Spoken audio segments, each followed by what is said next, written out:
Hello, this is Adriana Mares reporting from Fits on the Go at the American College of Cardiology 2023 Scientific Sessions, together with the World Congress of Cardiology here in New Orleans. And I have the distinct pleasure of interviewing Dr. Kamala Tamirisa, who is Council Chair of the Diversity and Inclusion at HRS, also Leadership Council member of the Women in Cardiology, and Leadership Council member of the Electrophysiology section at ACC, and electrophysiologist at the Texas Cardiac Arrhythmia. Thank you so much for joining us today, Dr. Tamirisa. Thank you for having me. This is fun, and it will keep it very fun and spontaneous. Thank you so much. Dr. Tamirisa, today's focus, this discussion will be focused on women in cardiology, and you have been a huge advocate for us in the field. One of your latest articles that have been published in JACC Advances, you talk about women representation in cardiology. And so we wanted to hear from you on how you have seen women in cardiology change over the years, and how will we see it change over the 5 or 10 years from now? Great question, and thank you for this kind invite. So right now in cardiology, as you're aware, we are about 22 to 24%, around that number. And hope is that over the next 5 years to 10 years, the number will be at least equivalent to the medical school numbers, which will be about 50% or more, right? 50 Yes. and 50. And how do we do it? How do we process this data that we have right now? The key part to everything is networking. So the lesson for women is please network. And when you network, make sure you mention your name, where you're from, and what is your passion. Okay. Number 2 is sponsors. Just networking alone doesn't work. You need sponsors. And reach out to the sponsors. The sponsors need to be someone specific to your field and your passion. And the third element of that is the mentorship. Mentorship is different than sponsorship. Yeah. Mentors are those people, basically, they don't have to be in your field. Like, I think we consider ourselves similar.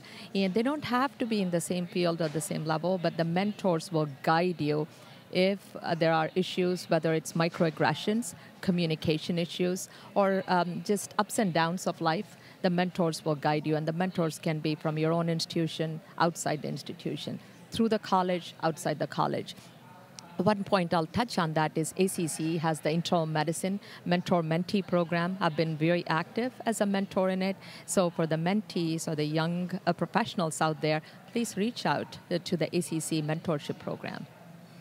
Thank you for sharing all of that, Dr. Tamirisa. And so our next question is, we noticed that there's still a lot of work to do within improvement of women in cardiology, and just seeing more female trainees, specifically in fields like interventional cardiology and electrophysiology, which have the lowest women trainees going into those fields. So how could societies like the ACC, institutions, and individuals themselves all come together and help address the gender disparity that we are currently facing?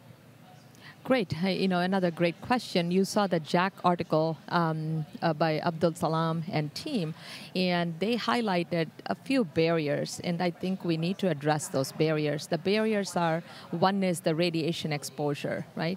Radiation exposure, at least I can speak for EP procedures, and that's important, is yes, the radiation exposure is a barrier, and we need to be very mindful. We need to reduce the radiation exposure, know the strategies of how to use fluoro in the lab effectively.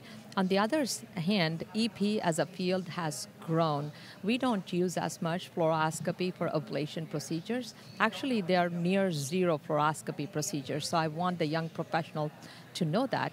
We use 3-dimensional mapping systems and intracardiac echo, where we're not exposed to as much radiation as when I trained several years ago. So that is a very important point. Second thing is the culture and the toxic culture, the toxicity in the environment. And for that, I'll say 2 solutions. One is systemic changes have to happen, and organizations and leaders at the top will have to make changes, and they are. As ACC, HRS, they're making changes towards it. At the institutional levels, the policies have to be zero tolerance against harassment or bullying. As an individual, as you and us as team, what can we do?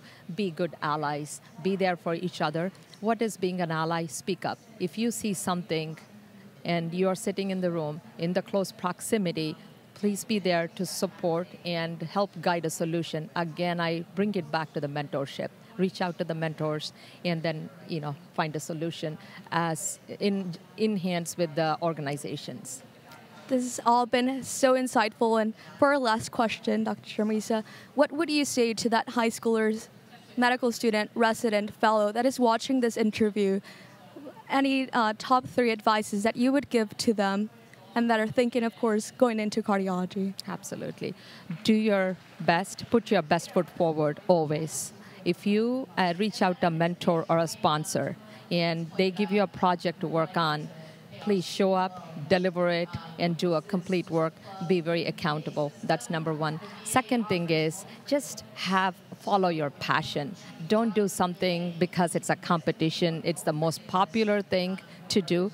Do what keeps you going. And that North Star is inside you. You need to guide yourself.